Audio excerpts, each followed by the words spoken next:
Le Seigneur m'a mis à cœur de vous parler de ce thème du savoir-vivre ensemble. Parce que, qu'on le veuille ou pas, quand on est une église chrétienne évangélique, on est appelé à vivre ensemble les uns avec les autres. Et le pire, entre guillemets, quand on parle des êtres humains de manière moderne, c'est que nous avons intérêt à vivre ensemble, à apprendre à vivre ensemble, parce que nous vivrons ensemble éternellement. Vous vous rendez compte? Ça veut dire que vous allez me voir éternellement.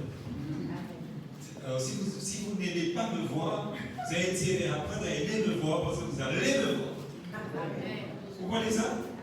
Et c'est pareil pour moi, hein, si je n'aime pas vous voir, j'ai intérêt à aimer, à voir, de vous voir, de toute manière vous voir, parce que je vais vous voir éternellement. Et je vais traiter de ce thème avec vous en 3 points. Le premier, nous allons parler de l'amour de soi ou de l'amour pour les autres. Je veux vous inviter à lire 2 textes dans la parole. L'un se trouve déjà dans Job chapitre 42, versets 5 et 6. Ce qui dit la chose suivante. C'est Job qui parle en disant à Dieu: mon oreille avait entendu parler de toi, maintenant mon œil t'a vu. C'est pourquoi il le dit donc clairement, il dit en fait, je me repens, je me fonds dans la poussière, je me repens sous la poussière et sur la cendre. Dans une version, il dit: j'ai horreur de moi et je me repens. Version de Blanche. Un autre texte qui se trouve dans 1 Corinthiens 13, que nous connaissons beaucoup, c'est le verset 2. Il nous est dit: si je connais tous les mystères et si je possède toute la connaissance, mais si je n'ai pas l'amour, je ne suis rien. Vous savez, ce premier point, c'est comme une sorte d'introduction à tout ce qui suit. L'amour de soi, cette inimitable saveur que l'on ne trouve qu'à soi-même. Délicieuse saveur. Rien n'a de saveur autant que nous-mêmes. Et cette réflexion-là a été portée par Paul Valéry, qui effectivement s'applique à ce qu'on appelle l'autosatisfaction. Et je voudrais donner cette définition concernant l'autosatisfaction. On dit que l'autosatisfaction correspond au sentiment de contentement que ressent une personne vis-à-vis d'elle-même seule ou de ses réalisations personnelles. C'est-à-dire que la personne s'aime elle-même et la personne aime tout ce qu'elle fait et se vante de ce qu'elle est et se vante de ce qu'elle fait. L'autosatisfaction. Et comme dirait Salvatore Dali concernant certaines personnes, à les écouter, on dirait d'eux, il y a des jours où ils pensent qu'ils vont mourir d'une overdose d'autosatisfaction. Il y a l'overdose de drogue, l'overdose d'alcool, l'overdose de médicaments. Mais Salvatore Dali pensait que lui-même, en parlant de lui, qu'un jour il mourrait d'overdose d'autosatisfaction, tellement il était fier de lui. Et on peut dire que la définition simple de l'autosatisfaction, c'est de la vanité. Il y a des gens qui sont vaniteux. Ce sont des gens qui peuvent être dans une phase qu'on appelle en psychologie d'égotisme pour échapper à leurs environnements. Et ce sont des individus qui ont une caractéristique propre à eux. Ils cultivent le culte d'eux-mêmes. Ils ont tendance à s'avaliser et à ne parler que d'eux-mêmes. Il suffit que vous disiez quelque chose, ils le ramènent à eux-mêmes. L'autosatisfaction. Ce sentiment consiste à être content de nous-mêmes, à nous aimer à cause de nos qualités, à nous aimer à cause de nos vertus. L'estime de soi et la confiance en soi, ce sont des atouts valorisés dans notre société actuelle, parce qu'elles montrent une certaine force de caractère qui permet de réussir soit selon les gens de ce monde. Mais ce sont des choses qui, occupant nos pensées, risquent de favoriser l'orgueil, risquent de favoriser la suffisance, risquent de favoriser le mépris des autres. Attention.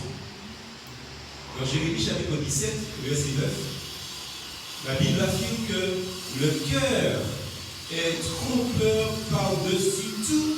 Le cœur est incurable, indomptable et sondable. Et il ne faut pas que nous suivions le penchant de notre cœur par rapport à ce domaine-là, qui est l'autosuffisance. Vous faites très attention. Ce n'est pas parce que mon cœur me dit de m'aimer par-dessus tout que je dois m'aimer par-dessus tout. La Bible dit d'aimer Dieu par-dessus tout. Frères et sœurs, il faut comprendre que la Bible montre l'incapacité de l'homme à se transformer lui-même. Elle fournit la parole de Dieu, l'antidote, le médicament à notre orgueil, à notre ego, à notre égotisme. Et nous devons faire attention à cela. Dès que des personnes sont centrées sur elles-mêmes, elles divisent le milieu dans lequel elles se trouvent. Dès que mon ami compte plus que le reste, que ma personne compte plus que le reste, je détruis tout ce qu'il y a autour de moi. Et je vide aussi l'espace que je occupe. Je pense une chose, c'est que Dieu veut orienter notre capacité d'aimer vers ceux qui nous entourent. Et tout ce qui se fait dans notre vie, soit des bonnes choses que des mauvaises choses, c'est dans le plan de Dieu, justement pour que Dieu nous oriente à avoir cette capacité d'aimer ceux qui nous entourent. Mais sur quelle gloire y a-t-il à aimer quelqu'un qui nous fait que du bien? Oui, quelle gloire y a-t-il à ça? Vous savez que dans Marc chapitre 12, on va pas lire le texte, mais Marc chapitre 12, verset 28 à 31, on peut le lire quand même. On va le lire, parce que c'était longtemps. Je ne l'ai pas noté. Il nous est dit plein des scribes qui les avaient entendus discuter, sachant que Jésus avait bien répondu aux Sadducéens, s'approcha et lui demanda quel est le premier de tous les commandements. Jésus répondit, voici le premier, écoute Israël, le Seigneur notre Dieu est l'unique Seigneur. Et il dit, le deuxième, tu aimeras le Seigneur ton Dieu de ton cœur, de toute ton âme, de toute tes pensées, de toute ta force. N'est-ce pas? Et voici le second. Tu aimeras ton prochain comme toi-même. Vous savez, nous avons changé ce commandement, aimez-moi les uns les autres. Hein? Tu aimeras ton prochain comme toi-même. Il n'y a pas d'autre commandement plus grand que cela. Il n'y a pas d'autre commandement. C'est-à-dire que la personne qui accomplit ces deux commandements-là accomplit les autres. Tous les autres. Parce que si vous aimez votre prochain, vous n'allez pas voler les œuvres de votre prochain. Si vous aimez votre prochain, vous n'allez pas voler sa femme, ni son mari. Si vous aimez Dieu, vous allez aimer votre prochain. La parole de Dieu essaie de répondre à notre interrogation et nous constatons que Jésus répond en fait aussi à cet homme. Dans Jean chapitre 15, verset 12, il est dit, aimez-vous les uns les autres comme je vous ai aimés. Chaque chrétien doit se remettre devant le Seigneur pour savoir s'il s'aime. Si j'aime mon prochain, si j'aime mon frère, ma soeur, comme je m'aime. Vous voyez pourquoi ce n'est pas un péché de s'aimer. Hein? Parce que s'aimer nous permet d'aimer l'autre à la valeur que nous aimons. Et c'est important que ce que nous sommes en train de dire là, parce qu'il est évident que si l'amour pour Dieu est le mobile de notre vie, eh bien, il devrait produire en nous l'amour pour notre prochain, nous incitant à nous oublier et à ne pas vivre égoïstement que pour nous-mêmes. Et je voudrais vous réciter les deux strophes de ce cantique avant de passer au point central de ce message. Voilà ce que dit un cantique. Tu nous aimes, Seigneur, comme t'aimes le Père. Ton amour tout-puissant couvre notre misère et soutient notre faible cœur. Tu l'as offert, Jésus, le sang qui purifie. Oui, par amour pour nous, tu quittes cette vie, que par amour tu pries, Seigneur. Et la deuxième strophe dit la chose suivante. Et près de la quitter, à cette heure suprême, tu nous dis, aimez-vous comme moi je vous aime. Donne-nous d'aimer comme toi, afin que dans les tiens, le monde reconnaisse ta vie et ton amour. Accorde-nous sans cesse de te contempler par la foi. Amen. Frères et sœurs, le savoir-vivre ensemble commence par s'oublier. S'oublier. Deuxième point, notre réaction face à une offense. Et je veux voir deux sous-points avec vous. Le premier, s'intitulant comme suit, les réactions d'une personne offensée. Et puis le deuxième sous-point, des enseignements pour nous chrétiens. Et je voudrais vous laisser la lecture de Luc chapitre 15, verset 25 à 32. Nous n'allons pas le lire, parce que nous allons le décortiquer chemin faisant. Il est évident que vous connaissez cette histoire. Il s'agit de l'histoire du fils prodigue. Et lors du retour de ce fils perdu, il nous est dit que toute la maison était heureuse. Toute la maison était heureuse. Il y a une personne qui n'était pas heureuse, qui n'était pas joyeuse. Il y a une personne qui était fâchée parce que le fils perdu était revenu. C'était le frère aîné qui, rentrant des champs, entend le bruit de cette joyeuse fête. Si à la fête, c'est que toute la maison se réjouit. Donc ça équivaut à dire que toute la maison était heureuse. Et ce fameux fils aîné, il s'enquiert de la situation, il prend des informations et il demande ce qui se passe. Et il apprend que son père a préparé un festin à cette occasion, que son père a tué le veau gras.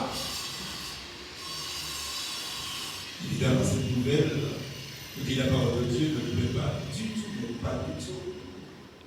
Il se sent tout de suite mis de côté. Il se sent tellement mis de côté par son père qu'il est profondément blessé, parce qu'il est blessé en son fort intérieur. Alors je voudrais vous parler des 6 réactions d'une personne offensive. 2.1 et premier point. La première réaction d'une personne offensée, c'est de se mettre en colère. Ah, je ne sais pas, on ne se fâche pas. Se mettre en colère, c'est la première caractéristique d'une personne offensée. Et ça fait surgir au moins 4 questions. Ça peut en faire surgir beaucoup plus de questions. Mais j'ai noté 4 questions. La première, est-elle toujours tout à fait injustifiée, cette colère, quand on est offensé? Est-ce que c'est injuste de se fâcher? Deuxième question, pardon. Ne puis-je pas parfois justement m'indigner? C'est-à-dire, est-ce que je ne peux pas avoir une juste colère parce qu'on m'a offensé? Troisième question. Suis-je obligé de me laisser tout faire sans réagir? C'est la question qui revient généralement souvent dans les entretiens. Et enfin, 4e question. Si quelqu'un se permet de m'offenser, dois-je l'accepter sans rien dire? Connaissons cette phrase. Ah ouais. Donc le problème se ramène à 2 autres questions. La première, d'abord, y a-t-il vraiment une raison pour me sentir offensé? Et la deuxième question est la suivante. Si une telle raison existe, effectivement, pour me fâcher, pour m'énerver, est-ce que je fais bien de réagir comme je fais? Est-ce que c'est bien faire de me fâcher? Et vous savez, frères et sœurs, souvent nous cherchons de mauvaises intentions derrière l'action ou la parole de notre prochain. Vous savez, quand on est déjà énervé, que quelqu'un nous dit quelque chose, surtout si la personne nous dit la chose énervement aussi. Je cherche le mot. C'est-à-dire que ce que je veux dire, c'est qu'on est déjà fâché, mais quelqu'un vient fâché nous dire quelque chose, alors que nous, on est déjà fâché. Vous voyez ce que ça fait? Donc je vais chercher derrière ce que la personne m'a dit, les mauvaises intentions de sa parole, de son action, pour avoir une juste colère, pour justifier la colère que j'avais déjà. Je ne sais pas si vous me suivez. Mais que je vais justifier par le fait qu'il m'a énervé. Mais je ne veux pas confesser que j'étais déjà fâché. Et que la première colère n'était pas une saine et bonne colère. Frères et sœurs, c'est terrible ce qui se passe là, parce qu'on est en train de mentir tout simplement, pour justifier ses mauvaises attitudes. Et des fois, peut-être qu'une personne peut nous dire quelque chose en étant agacé, en étant fâché, sans pour cela, frères et sœurs, que la personne nous veuille du mal. C'est ce que je dis souvent, vous savez, des fois, vous allez dans un bureau et vous êtes mal reçu dans ce bureau. En tant qu'enfant de Dieu, la première chose, c'est de travailler à l'apaisement de la situation. Mais si l'employé est énervé, pour ceux que vous ne savez pas d'ailleurs, c'est sûr, un professionnel doit laisser son énervement à la maison et puis faire. Mais des fois, il arrive que les gens, ils ont tellement supporté et que malheureusement, la première personne qu'ils ont devant Dieu, c'est vous. Après déjà avoir supporté pendant 1 mois, 2 mois, pendant une année, un mari insupportable, des enfants insupportables, une femme insupportable, des voisins insupportables, la personne va se coucher mal, se réveille mal, part au travail malheureusement dans cet état, et vous êtes le premier à qui il a affaire. Non, c'est pas. Hein? Et des fois, il nous faut bien réfléchir parce que nous venons la joie. Alléluia, béni soit le Seigneur. Le Seigneur nous a bénis, mais on ne sait pas ce que la personne a vécu. Il y a du monde ici. On ne sait pas ce que la personne a vécu. Et il nous faut faire très attention de ne pas répondre à la colère par la colère. La Bible nous le dit, frères et sœurs. Faites attention. Salomon dit comme quoi que quelqu'un qui répond à la colère par la colère, c'est comme quand on donne un coup de poing sur le nez, il en jaillit du sang. C'est-à-dire la colère répond à la colère. Quand vous voyez quelqu'un venir face à vous en colère, n'oubliez jamais que vous avez le Saint-Esprit qui est un esprit de douceur. J'ai jamais vu dans la parole de Dieu que le fruit de l'esprit c'est la colère. Vous avez déjà vu ça? Si vous le savez aussi, montrez-le-moi tout de suite, j'arrête de prêcher. Je vous dis, j'ai jamais lu que le fruit de l'esprit, c'est la colère. Le fruit de l'esprit, c'est la douceur. Est-ce qu'il y a du monde ici? Même si on nous fait du tort, cette réaction devrait bien s'inspirer de la question de Paul aux Corinthiens. Le Corinthiens chapitre 6, verset 7. L'apôtre Paul parle aux Corinthiens en ce sens. Pourquoi ne supportez-vous pas plutôt des injustices? Pourquoi ne vous laissez-vous pas plutôt causer du tort? Frères et sœurs, ce que l'apôtre Paul dit, c'est ce qu'il a mis en pratique. Et ce qu'il a mis en pratique, c'est ce que Christ, son maître et Seigneur, a fait avant lui. Pourquoi est-ce que nous trouvons que le Seigneur nous demande des choses insupportables? Mais il a supporté l'insupportable. Est-ce qu'il y a du monde ici? Il a supporté l'insupportable. Et quand il nous demande de supporter l'insupportable, c'est parce qu'il a fait avant nous. Mais il nous donne des ressources pour pouvoir supporter l'insupportable. Il existe évidemment des choses qui nous font mal, très mal, des choses qui peuvent, à juste titre, nous irriter, nous fâcher. Et vous savez, ces choses-là, ce ne sont pas les choses auxquelles vous pensez. C'est-à-dire ce qui vous fait offense à vous. Frères et sœurs, si nous lisons bien la parole de Dieu, il y a au moins 3 choses qui doivent nous faire nous fâcher, et qui devraient nous irriter, qui devraient nous fâcher. La première chose, c'est toute attaque contre la parole de Dieu, contre l'autorité divine. Vous comprenez ça? C'est pour ça que si vous avez dans votre entourage des personnes qui méprisent Dieu, qui insultent Dieu, qui injurient les gloires que nous vénérons, c'est-à-dire notre Dieu, le Père, le Fils, le Saint-Esprit, frères et sœurs, ces gens-là devaient nous fâcher. Voilà une bonne raison de se fâcher. Mais des fois, on dit, ah non, c'est idiot, on ne peut pas fâcher pour ça. La deuxième chose qui devait nous irriter, c'est toute atteinte à la foi de nos frères et sœurs. Un chrétien doit défendre un chrétien, frères et sœurs. Quand on regarde dans le monde, frères et sœurs, un homosexuel, par exemple, qui entend parler, dire du mal d'un homosexuel, eh bien, c'est même pas de lui en personne, c'est de notre homosexuel, eh bien, il va le déclarer sous les ondes et il porte plainte, il est fâché parce qu'on attaque celui qui lui ressemble. Vous comprenez ça, frères et sœurs? Comment un chrétien peut accepter d'entendre un incroyant dire du mal de notre enfant de Dieu? Quand on dit du mal de notre enfant de Dieu, on dit du mal de nous, puisque nous sommes le membre du corps de Christ. Vous êtes en train de vous réjouir, ah oui, effectivement, vous avez mis pas beau, mais demain matin vous allez embrasser ce frère, cette sœur, hypocritement.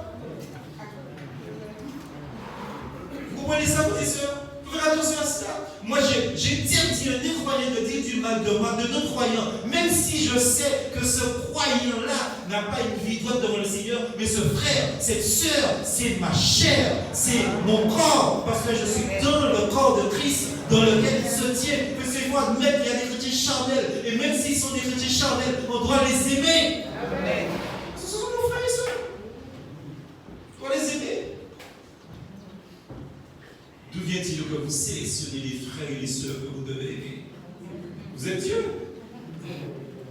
Oh, Dieu ne le fait pas, frères et sœurs. Troisième chose, c'est tout préjudice porté à la vie de communion dans une assemblée doit nous énerver, doit nous fâcher.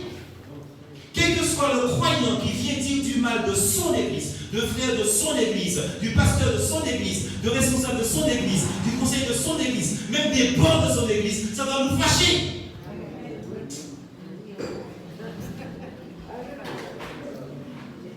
Quand vous touchez à mon église, vous me touchez moi-même. Mon église, c'est mon église. Mon église, c'est moi.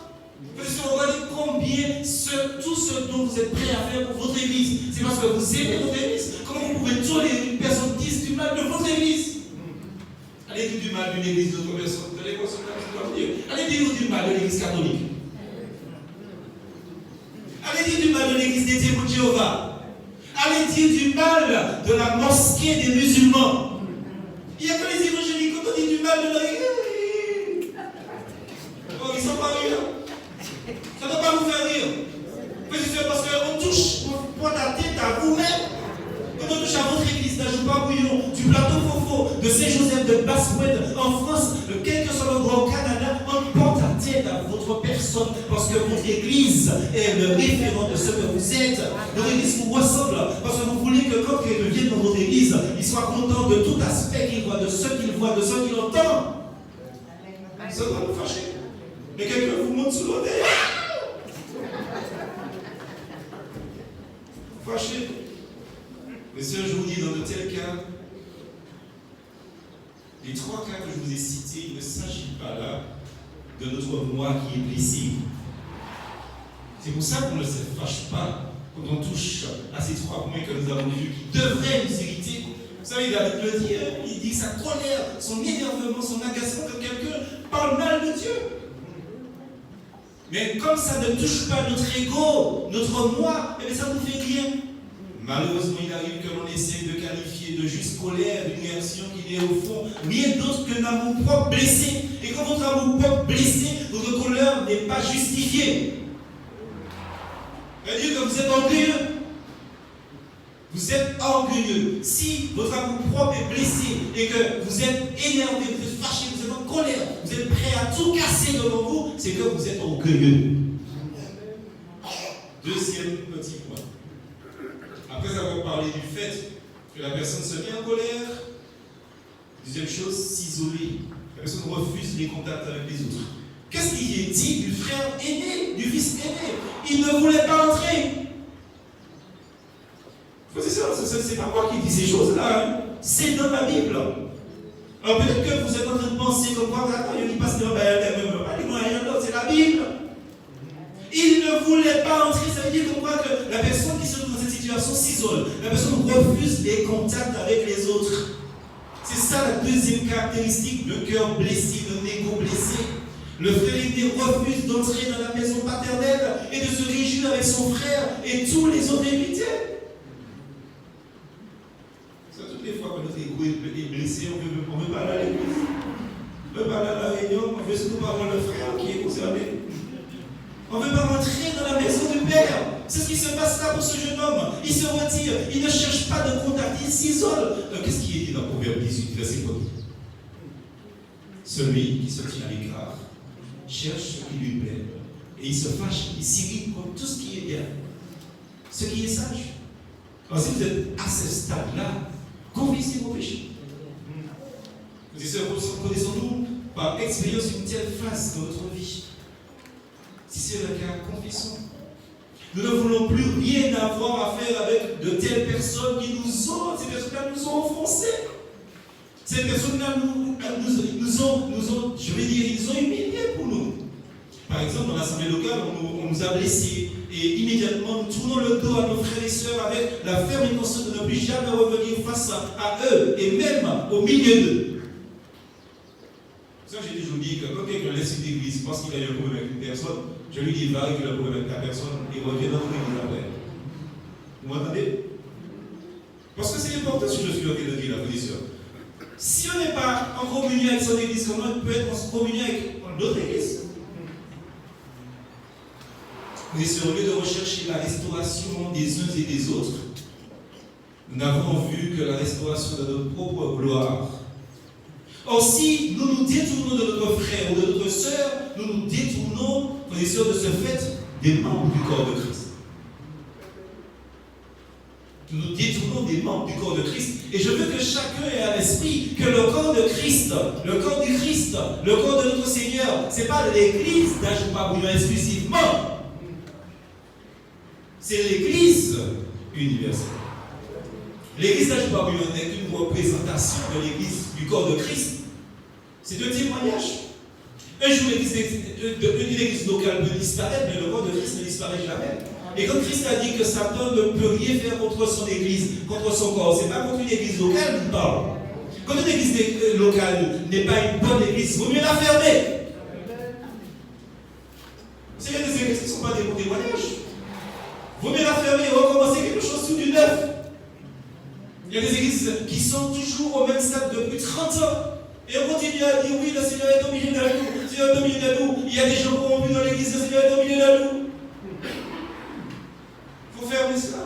Vous savez, au commerce, quand une boutique ne fonctionne pas, on dépose le livre, on met notre société. Une église locale, c'est une représentation locale d'une partie du corps du Christ, mais ce n'est pas l'église, ce n'est pas le corps de Christ, comme Christ l'entend. Il faut bien comprendre, frères et sœurs. Et les gens sont soucieux de ça parce qu'ils se disent on ne peut pas faire une église locale parce qu'il est dit qu'on voit que les potes du séjournement ne peuvent plus construire, etc. Mais il ne s'agit pas de l'église locale, je vous le dis. Attention. Faisons très attention à ça. Si nous nous détournons d'un frère, d'une sœur, nous nous détournons des membres du corps de Christ. Et la vraie question, c'est comment alors cultiver une vraie communion avec la tête de ce corps qui est le Christ, qui est glorifié dans le ciel, si je n'ai pas de communion avec les membres de son corps. À la limite, si je n'ai pas de communion avec les membres de son corps, ça veut dire que je ne suis même pas dans le corps. Comprenez ça, frères et sœurs? Si par exemple, vous perdez votre gros orteil, frères et sœurs, ça veut dire que vous n'avez plus de gros orteil. Et surtout si ça fait plusieurs années que vous l'avez perdu, si vous allez le chercher votre gros orteil, alors vous l'avez perdu, vous savez que vous ne retrouvez pas votre gros orteil parce qu'il a été détaché du corps. Faisons très attention à ça.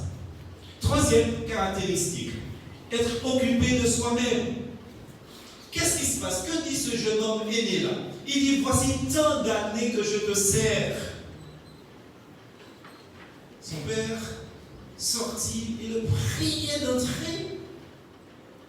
Rappelez-nous qu'il se tenait à l'écart, il le priait d'entrer, mais il dit, mais ça fait tant d'années que je te sers. Rien à faire pour le faire entrer. Et voici la réaction du fils. Le moi revient à la surface. Voici tant d'années que je te sers. Il est occupé de lui-même. Jamais je n'ai désobéi à un de tes commandements. Il dit que je peux être content de moi, papa. Je n'ai jamais désobéi. Celui-là, lui, il a désobéi. Et vous voyez, cette troisième caractéristique nous montre que le cœur blessé est d'abord et intensément occupé que de lui-même, pas des autres. Et si nous connaissons très bien son langage, par exemple, j'ai fait de mon mieux dans cette affaire, et voilà, au moment où tout va bien, on me laisse tout simplement tomber, etc. Parce que nous commençons en fait à énumérer tout le bien que nous avons fait, et nous justifions ainsi notre réaction, notre irritation. Seulement, ce qui est important quand nous faisons quelque chose pour Dieu, et ça je voudrais que vous soyez attentifs à cela aussi. Il faut se poser la question, quand nous faisons quelque chose pour Dieu, qu'est-ce qui motive notre action? Examinons pourquoi nous avons fait tout ce qui est. Est-ce que je le fais vraiment pour le Seigneur? Ou est-ce que je le fais pour ma propre gloire? Et oui, parce que si je le fais pour le Seigneur, quoi qu'il se passe dans ma vie, je l'ai fait pour le Seigneur. Quoi qu'on dise, je l'ai fait pour le Seigneur. Mais si je le fais pour ma gloire, je vais vous rappeler, depuis le temps que je vous sers, c'est ça que le jeune homme a fait.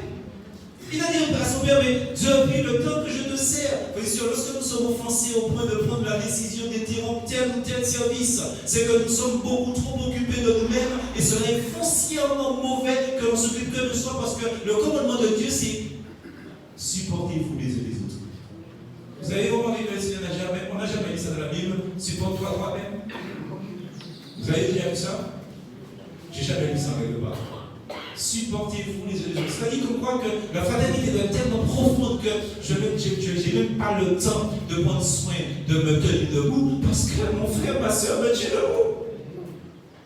Vous avez vu la victoire d'Israël avec Moïse sur la montagne. Il est dit que quand Moïse était fatigué, les deux autres Israélites tenaient l'un le bras gauche, l'autre le bras droit. C'est-à-dire que c'est l'image de l'église comme quoi on n'a pas besoin de faire d'efforts pour se tenir debout parce que nos frères et sœurs sont à côté de nous, priant pour nous, nous soutenant. Justement, le Seigneur a dit supportez-vous les uns les autres. Je n'ai pas besoin de me supporter debout, de faire d'efforts pour être debout parce que mes frères et sœurs sont là et c'est pour ça que j'ai besoin de mes frères et sœurs. S'il y a des mots ici. Quatrièmement, éprouver un manque de considération. Le jeune Jean dit à son père, mais tu ne m'as jamais donné un chevreau. Le père a tué le veau gras, c'est-à-dire la bête la plus énorme, la plus replète, avec plus de viande, de beefsteak, de steak. Le père a tué, c'est le summum de la nourriture. Et il dit au papa, vous voyez le mépris dans sa parole, tu ne m'as même pas donné un petit chevreau. Vous voyez le chevreau, il m'a même mis la chevrée. Vous voyez le mépris qu'il a vis-à-vis de son père. Même pas un petit bête ou pas moins pour manger comme moi. Et ça c'est révélateur ce qu'il dit. C'est ça, c'est dans cette quatrième caractéristique d'un cœur blessé. Tu ne m'as jamais rien donné. Frères et sœurs, les parents vivent une souffrance des fois atroce avec leurs enfants. Quand ces derniers grandissent, et bien qu'à un certain moment, ils disent à leurs parents, mais tu t'es jamais occupé de moi. On a 18 ans, 19 ans, 20 ans. Papa, maman, pas j'ai mon petit pédou. Et on y lâche là, on y est. Pas mort. Je ne vais jamais oublier le jour où ma mère, que j'aimais beaucoup, elle témoignait tout le temps, m'a dit un jour, Ishmael, je me dit, mon Dieu, mais maman, je me respecte un jour par il y a un chien là. Parce qu'il paraît que la pire des choses, c'est un enfant ingrat. L'enfant oublie tout ce que vous faites pour lui, ou pour elle, et vous méprise, rien que par une parole. Tu ne m'as jamais donné un cheveu. C'est terrible ça, qu'un père ou une mère entende une chose comme ça, parce qu'il y a pas plus grande souffrance qu'une chose comme ça. Et les enfants qui disent ça à leur maman, à leur papa, à leurs parents, devraient se repentir, demander pardon. Demandez pardon. Parce qu'on sait dire à une mère, à un père, que que tu m'as jamais donné un chevreau. Moi, j'ai jamais fait haïr ma main. C'est le pire mensonge qui existe. Un enfant peut ne pas avoir reçu peut-être de l'affection, ce qui n'est pas forcément vers la bouche. Peut-être qu'il n'a pas reçu l'affection qu'il désirait. Mais comment un enfant, dans ce siècle-là, avec toutes ces lois qui existent là, peut dire qu'il n'a pas reçu d'affection? Attention. Tu ne m'as jamais donné un chevreau. Je me sens négligé. Je ne me sens pas aimé. Quelqu'un d'autre me porte préjudice, en fait. Et comme cela peut nous froisser lorsque, par exemple, nous ne recevons pas assez d'éloges ou de marques d'approbation. Et surtout au moment où d'autres, qui à notre avis ne le méritent pas, en reçoivent en abondance. Et le Seigneur Jésus-Christ explique magistralement ce qui se passe dans nos cœurs lorsqu'il présente la parabole des ouvriers engagés par un maître de maison pour sa vigne. Ceux qui avaient travaillé toute la journée ne recevaient pas davantage de salaire que ceux qui n'avaient travaillé qu'une heure. Dans Matthieu. Combien facilement une telle façon de faire peut nous paraître injuste. Nous nous offenserions justement vite si un tel traitement nous était appliqué. Mais écoutons ce que dit le maître. Versets 13 à 15, je résume. Il dit, mon ami, je ne te fais pas tort. Ne m'est-il pas permis de faire ce que je veux de ce qui m'appartient? Ton œil est-il méchant à ce point parce que moi je suis bon? Je vais donner le même salaire au premier comme au dernier. Faisons très attention, frères et sœurs. Mais là où c'est terrible, c'est le cinquième point, la cinquième caractéristique, avoir une attitude égocentrique de ce jeune homme. Il dit que le chevreau, qu'il dit que son père, d'ailleurs, une bête qui n'a même pas de viande ni de steak sur elle, le chevreau qu'il reproche à son père de ne pas lui avoir donné, c'était pour faire bonne chère avec ses amis. Le fils prodigue est revenu. Le papa fait la fête avec la famille. Mais le fils aîné veut une bête, un animal, un chevreau pour faire la fête avec sa famille. C'est terrible ça. Avec ses amis. Merci, là aussi du bien. Avec ses amis, c'est terrible c'est ce qui se passe. Le fils aîné aurait bien aimé avoir une fois sa fête à lui, mais pas avec son père. Pas avec sa mère, pas avec ses soeurs et frères, pas avec ses oncles et tantes, avec ses amis. C'est-à-dire, pas avec son frère. Surtout celui qui est revenu. Frères et sœurs, ça c'est terrible de voir des enfants qui ne s'associent pas à la vie de famille. C'est terrible de voir des frères et sœurs qui ne s'associent pas à la vie de la famille spirituelle qu'est l'Église. Il veut faire la fête, mais pas avec l'Église. Il veut se réjouir, mais pas avec les frères et sœurs. C'est terrible ce qui se passe là. C'est terrible. Une attitude égocentrique. Il semblait attiré non pas par sa famille, mais par d'autres personnes. Peut-être cette tendance avait-elle toujours habité en lui. Et à cette occasion, cette tendance apparaît clairement. Le livre croit qu'en réalité, il n'est pas sa famille. S'il a une fête à faire, c'est avec des étrangers. Vous vous rendez compte? C'est comme si un enfant dit à ses parents, c'est mon anniversaire, mais je n'ai pas besoin de vous, je vais faire la fête avec mes amis. Vous vous rendez compte de ça? Que la personne aille faire la fête avec ses amis, ça peut se comprendre. Mais doit précéder avant ça, sa famille, en priorité. C'est-à-dire, il y a au moins quelque chose qui a été fait d'abord avec la famille, après on pense à ses amis. Mais si vous pensez d'abord à vos amis qu'à vos parents, vous avez un problème, vous êtes égocentrique. Et il faut guérir cet égotisme-là. Alors ça, c'est terrible, ce qui se passe là. Ce jeune Jean préfère ses amis qu'à sa famille. Vous voyez, ce jeune vous dit quelque chose. Quand vous aurez un problème, vous ne trouverez pas vos amis, vous allez trouver votre père, votre mère, votre frère et vos sœurs. C'est la même chose que l'Église. Allez dehors. Allez courir dans la main. Vous savez que généralement, comptez bien, regardez toutes les jeunes filles que vous connaissez en Martinique. Nous sommes en février. D'accord? Comptez 9 mois après. Parce que généralement, quand les gens viennent en permanence, je dis, comment tu as pu faire à Canada? dire, ah, pardon, je vois une chose avec ça. Comptez bien, mes soeurs, parce que ces gens-là, si vous allez dans le monde, faire les choses du monde, quand vous serez dans la misère et dans l'abandon, les personnes qui seront là pour vous accueillir, c'est votre famille biologique, votre famille spirituelle. Pas les amis. De toute manière, les amis ne sont amis que quand ça va bien.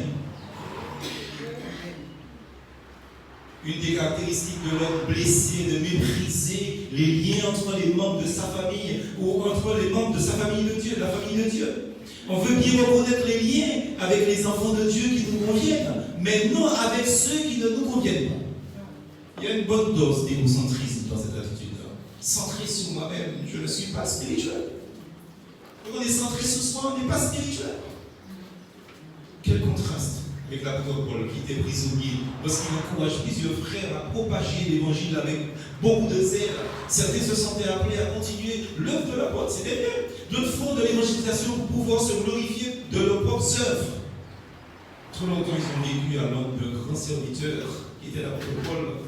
Profitant de sa mise à l'écart, ils veulent et ils peuvent enfin occuper le devant de la scène. Et si c'est ce qui vous intéresse, vous êtes sur la mauvaise voie. Alors, dans cette situation-là, Paul était-il offensé? C'est sûr, non? Va-t-il espérer que leur activité n'ait pas de résultat? Non. Est-ce qu'il ne les reprenait plus comme des frères ou comme ouvriers de l'œuvre de Dieu? Non, bien sûr. Il se réjouit de ceux qui annoncent l'évangile, même s'il peut discerner chez ces personnes dans leur intention de se mettre en avant à son propre détriment. Mais c'est le modèle que l'apôtre Paul est pour nous. Vous devez faire très attention. Et ça, c'est vrai dans toutes les sphères d'activité.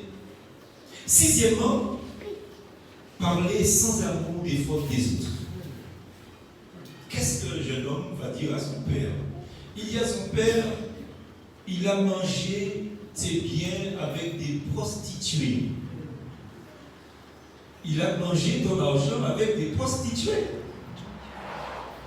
La question que je me suis posée, c'est comment est-ce que le frère était comme ça? Comment il sait que le fils était... Parce qu'il nous a dit que le fils était parti très loin. Qu'est-ce que tu oublies tout le temps? Comment le type il savait que c'était avec des prostituées qui le dépensaient l'argent? Tu peux faire le pas savoir. Qui lui a raconté ça? Qui lui a raconté cette chose-là? De deux choses. Ou bien il avait une milice secrète, ou bien il était dans le même lieu. Bon, bref. Parce que la parole ne dit rien. Alors peut-être qu'il a simplement supposé, je ne sais pas. Mais bon. Mais retenons cette sixième caractéristique du cœur blessé, position. Rechercher les faiblesses et les fautes de la personne qui nous ont fait du tort. Et nous sommes très habiles à faire ces choses-là, position. Très, très habiles. Sans qu'une personne va dans notre sens, il n'y a pas de souci. Alléluia. Mais il est évident, frères et sœurs, que quand quelqu'un nous a fait du tort, on va rechercher là où la personne a fait une erreur pour mettre ça en exergue, pour dire ah non, moi je ne suis pas content, ah non, ça. Pour qui c'est actuellement on va voir ça? Pourquoi? Parce que l'ego a été touché. C'est ça le problème, frères et sœurs. Et parfois ces faiblesses et ces erreurs sont dramatiquement montrées en épingle, frères et sœurs. Peut-on encore parler d'amour fraternel à ce stade? Si je passe mon temps à voir les faiblesses de mon frère, de ma soeur, est-ce que je peux parler d'amour fraternel? Vous savez que Romains chapitre 5, verset 5, il nous est dit que l'amour de Dieu a été versé dans notre cœur par l'Esprit Saint qui nous a été donné. Par l'Esprit de Dieu. Et seulement cet amour ne peut plus opérer, être actif en nous lorsque nous entretenons un cœur blessé.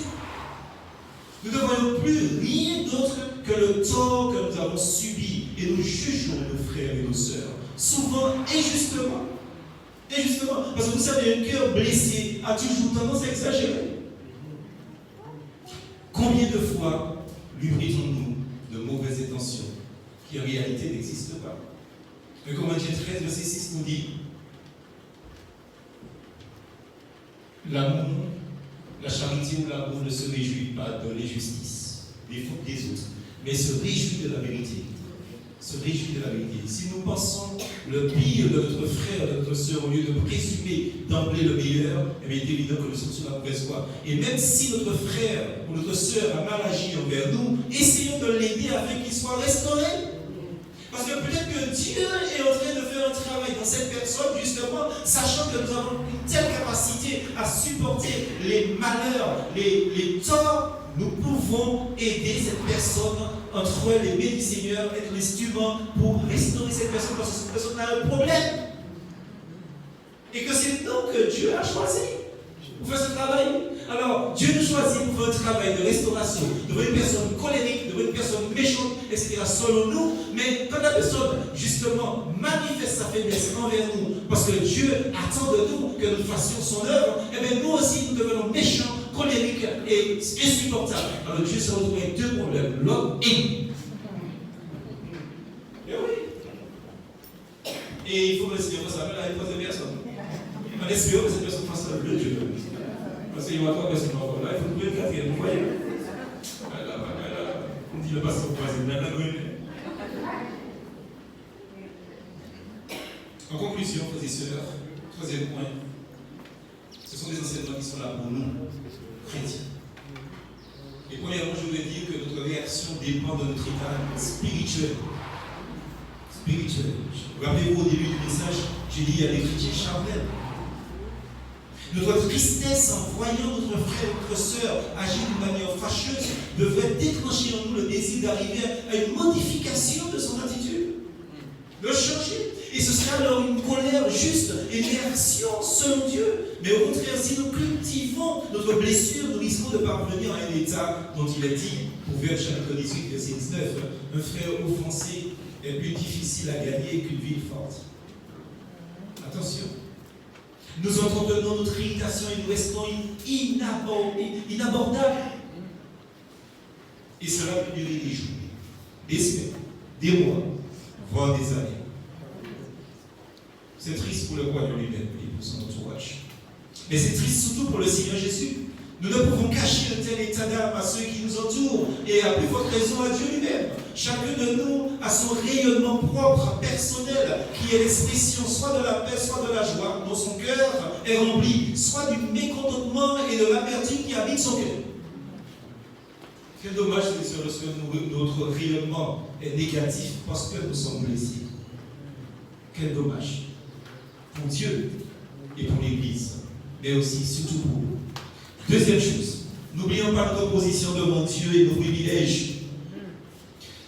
Le Père lui dit, tout ce qui est à moi est à toi, mon fils. Vous voyez donc, un fils accuse son père, mais le Père lui dit, mais tout ce qui est à moi est à toi. Et ce jeune homme-là a oublié sa position. Le Père doit lui rappeler qu'il est son enfant, qu'il est son fils. Ça veut dire qu'il était libre de prendre à n'importe quel moment un cheval pour faire la fête. Le fils n'apprécie plus la compagnie de son père.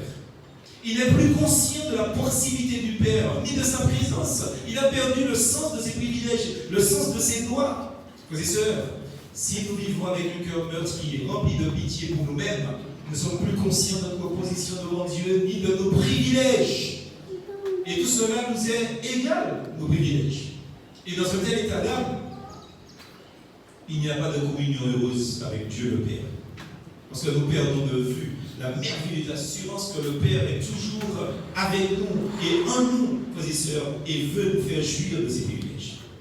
Nous sommes trop occupés de nous-mêmes. Et enfin, troisièmement, nous faisons aussi du mal à nos frères et sœurs et à nos proches. Dans 1 Corinthiens 12, verset 26, il est dit si un membre souffre, tous les membres se corrigent. Tous les membres. Nous ne sommes plus une bénédiction pour les autres. Mais nous devenons un souci, une charge pour les autres. Vous vous rendez compte? Un souci et une charge pour les autres. Des gens n'arrivent pas à dormir à cause de nous. Je ne sais pas si vous vous rendez compte de ça, frères et sœurs. Nous refusons leur aide. Nous restons inabordables. Et cela, frères et sœurs, augmente le souci ou leur souci. Vous savez qu'avec un cœur blessé, nous n'accordons plus à Dieu, ni au Seigneur Jésus, ce qui leur revient. Il n'y a pas d'action de grâce. Des fois, ça pose la question pourquoi toutes les églises, les gens ne prient pas au moment de la louange. Attention. Parce que si nous avons un cœur amer, on ne peut pas rendre grâce. On ne peut pas louer. Ou bien si nous le faisons, ce sont des fausses notes, qui sont des notes insupportables dans l'assemblée et aux oreilles de Dieu. Parce que vous comprenez ce que je dis? Deux choses. Comment évoquer notre convocation de sacrification? Tout le monde se vote d'être un peuple de sacrificateurs pour Dieu. Faites attention. Deuxième question, n'est-ce pas un état affreusement triste pour un enfant de Dieu d'être dans la rancœur, dans l'amertume, constamment? Déjà, c'est une mauvaise chose que de l'être une façon de se route. Bien aimé, examinons notre état d'âme à la lumière de la parole de Dieu. Et allons vers nos frères, nos sœurs, dans la foi. Allons vers nos frères et nos sœurs, dans notre famille biologique. Allons vers nos enfants, allons vers nos parents et témoignons-leur notre amour. Amen. Amen. Et si la mal agit envers nous, essayons de l'aider dans sa restauration spirituelle. Et ne recherchons pas premièrement la restauration de notre honneur, de notre réputation. Que le Seigneur nous apporte son puissant secours dans une telle démarche, car sa réussite ramènera la paix et la joie dans le cœur de ce frère ou de cette sœur, comme aussi dans le nôtre. Mais pour le bien de toute la famille biologique, toute la famille spirituelle, toute l'assemblée, et une chose doit se manifester. La gloire de notre Seigneur se manifestera. Amen. Amen. Que Dieu bénisse sa parole.